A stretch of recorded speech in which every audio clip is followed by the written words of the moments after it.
Hi, magandang araw po ulit sa inyo for our third reading of the day. Tingnan naman po natin kung ano po ang makikita natin sa reading of the day. For the meantime, babarasahin ko muna po itong aking mga baraha para po kayo po ay aking mabigyan na ng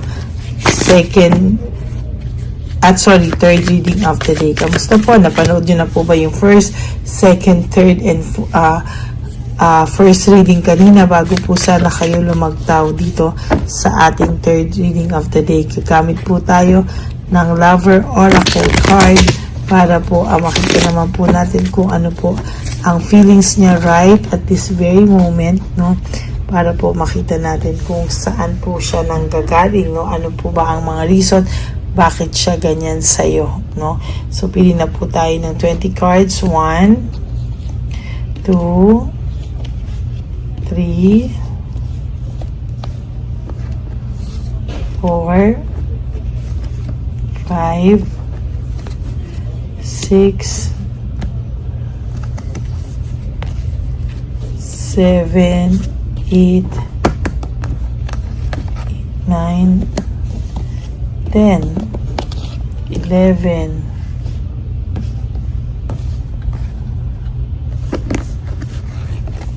12, 13, 14, 15, 16, 17, 18, 19, and 20. Tuloy muna po natin lahat ng ating mga hindi po at ito po yung ating napili. Okay, lagay muna po natin dyan. At ngayon po ay sisimulan na po nating basahin.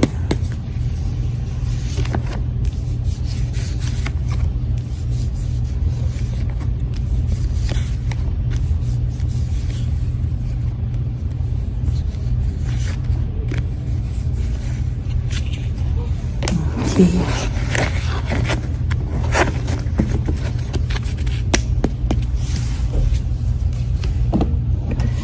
So many things reminds me of you and I want to tell you how I feel.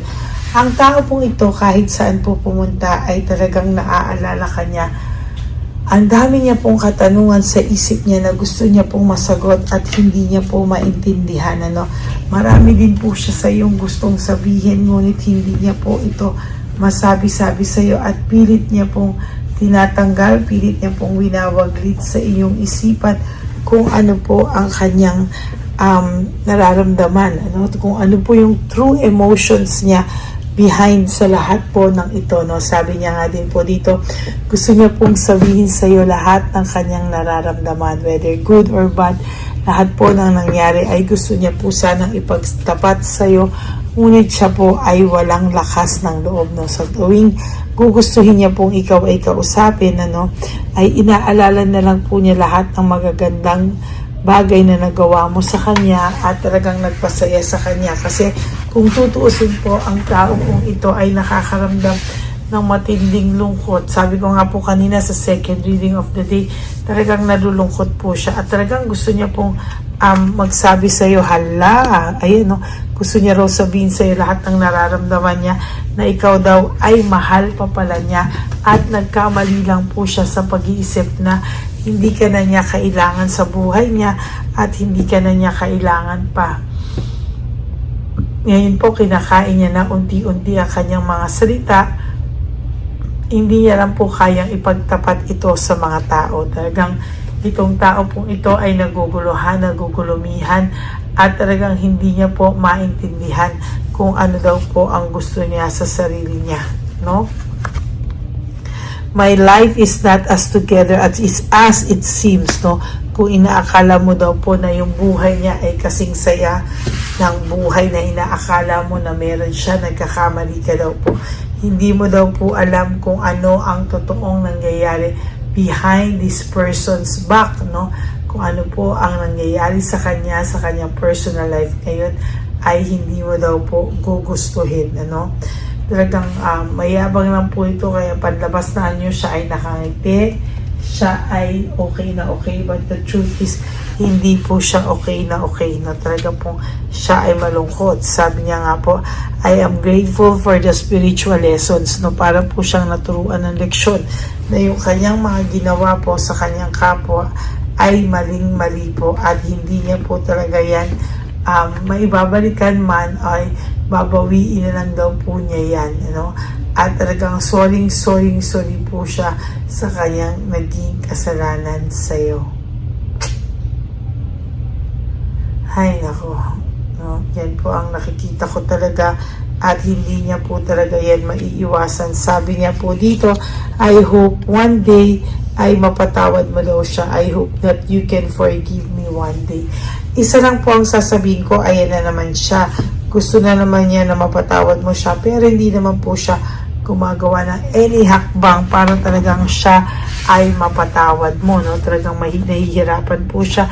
And sabi niya, I look for you everywhere. Hinahanap-hanap ka po talaga ng taong to, at pakiramdam niya po ay hindi po siya titigil hanggang hindi ka po niya nahahanap talaga everywhere, no? Malamang ikaw po ay maybe ginosting mo na rin po ito or blinak mo na rin po ito. Nung blinak ka niya, maybe nung hinahanap ka na niya ay hindi ka na niya makita o hindi na ganun kadali kung saan ka niya hahanapin, Kaya itong taong to ay nahanap ka po kahit saan, even sa mga persons, or third party, or may iba po itong mga hinahanap niya po talaga ay isang katulad mo, actually po meron po mga matatagal talaga na tao na nagkahiwalay at talagang hinahanap po nila, hindi po nila makalimutan ang person na ito sa buhay nila, Talagang ang tao po ito somehow ay nakakaramdam ng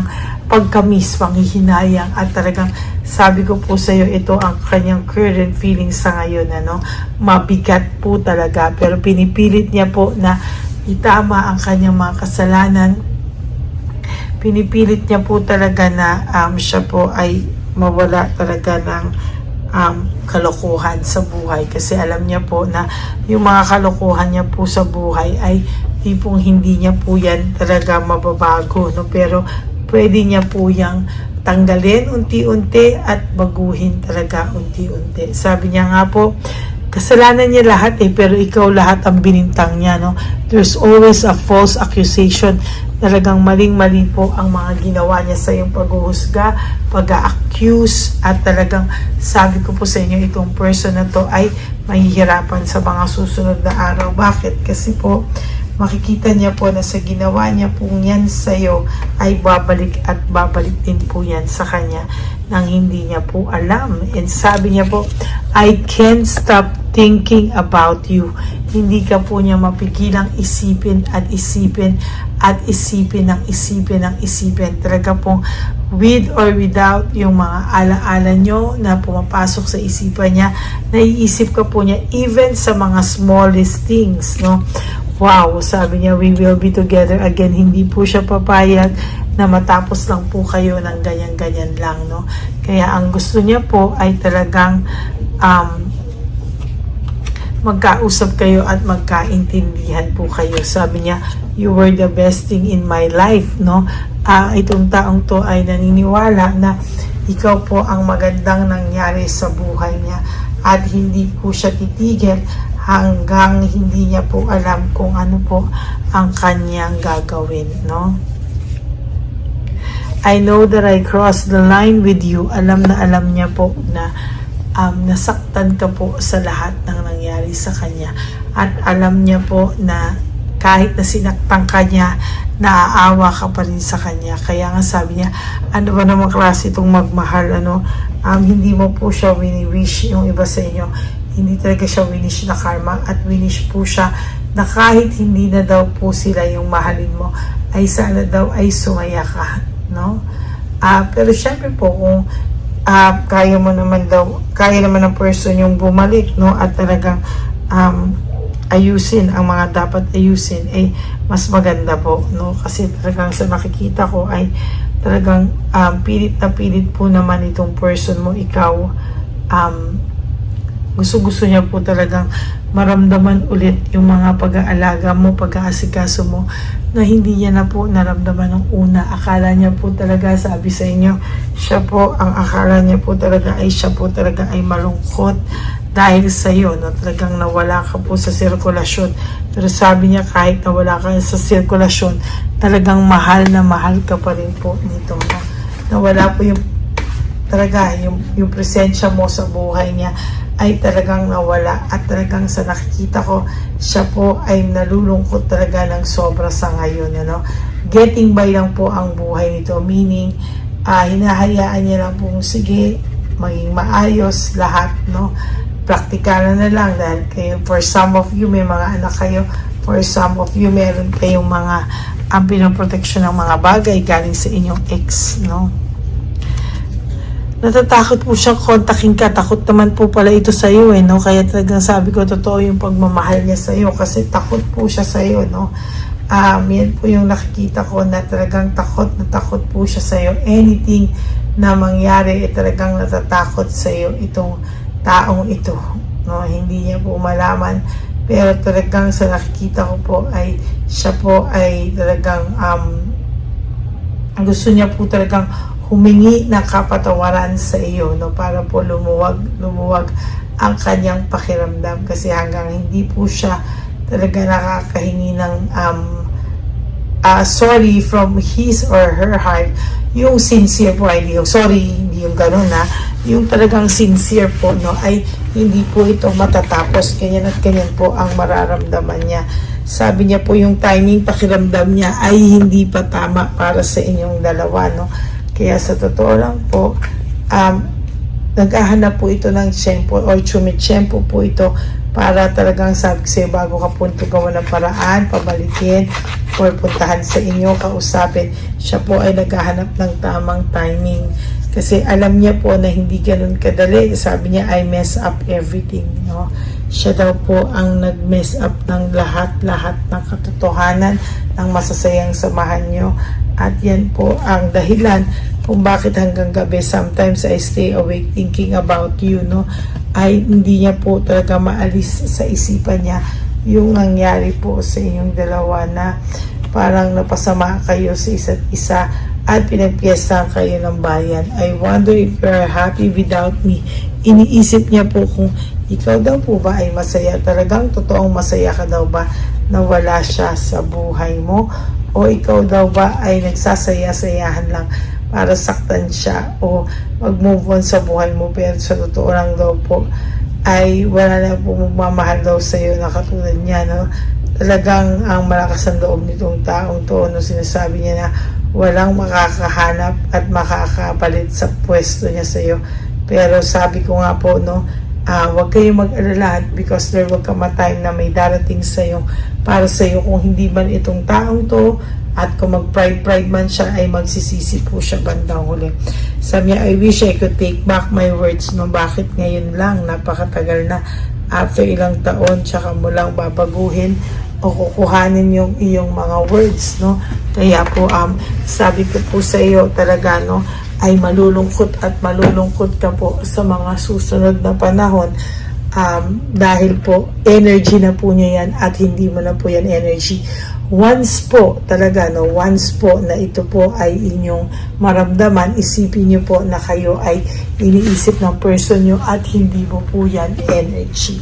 Okay, that is your reading for the day. I hope na naka-resonate po kayo, and if you do, can you please give me a like and comment down below para naman po alam ko ang inyong mga saloobin. Okay? Maraming salamat po sa inyong lahat. And for those of you who would like to have a private reading with me, you can message me po at Lady Lee Elena. That's Ladyly Elena. Nasa dulo lang po yan ang aking video. Diyan nyo lang po ako makukontak. That is my only official and legit FB account. Ganon din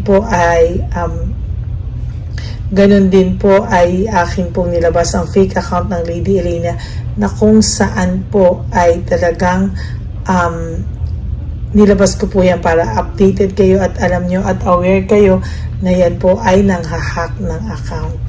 Okay, at ang bilin ko po lagi sa inyo, sa aking mga ever loyal, solid and faithful na Lady Elena family, thank you so much for not skipping ads, at talagang mahal na mahal ko po kayo from the bottom of my heart. Kaya lagi niyo pong tatandaan, you have to live one day at a time. Each day, no, mamuhay po kayo. You do 3 things that will make you happy for today. Forgive yourself and prioritize yourself and be grateful that we are still alive. Tayo po ay binuhay pa para po tayo ay may mission pa at makabawi rin po tayo sa ating mga sarili. Ganon din po at tandaan niyo po ito. Ganon din po na kayo po ay talagang mahalin niyo po ang inyong mga sarili, no? Dahil ang pagmamahal sa inyong sarili ang pinakamagandang bagay na ibibigay niyo po sa inyong sarili, because self-love is still the best love of all. And you also have to realize that life is so short. Don't make it shorter by stressing yourself from all the pains and the heartaches na binigay sa inyo ng kahapon. Just surrender everything to the divine universe and just let go and let God write your life and love story. I'll be back for another set of reading for your 4th and final reading of the day. For the meantime, kayo po muna ay mag-relax at panoorin niyo muna po yung inyong mga hindi pa napapanood na episodes natin or mga videos natin na hindi niyo pa po napapanood. Okay? God bless you all, and I will all see you again on my next reading for our 4th and final reading for today. Maraming salamat po sa inyong lahat, and God bless you all. Bye! Okay, update po, may nagpanggap pong subscriber natin na siya po ay magpapahula sa fake na Lady Elena, kaya ayan, hinihingan po siya na $80 at ang cell po niya ay nabigay at nakuha. Ang pangalan niya po sa cell ay Julian Albert, no? Siya po ay may cell account din, kaya mag-iingat po kayo. Ayan po, no, kung sino man po yung scammer na Julian Albert na yan, no, iinsensuhan po natin yan para siya po ay makonsensya. Kung wala man po siyang konsensya, at least po bumalik sa kanya lahat po ng kanyang ginagawa, at maling-mali po yan, ano. Basahin niyo po lahat yan, makikita niyo po, ayan po ang cell number niya at Julian Albert na yan, ano, para po talagang mai-report din po natin yan na siya ay gumagamit ng cell account na Julian Albert.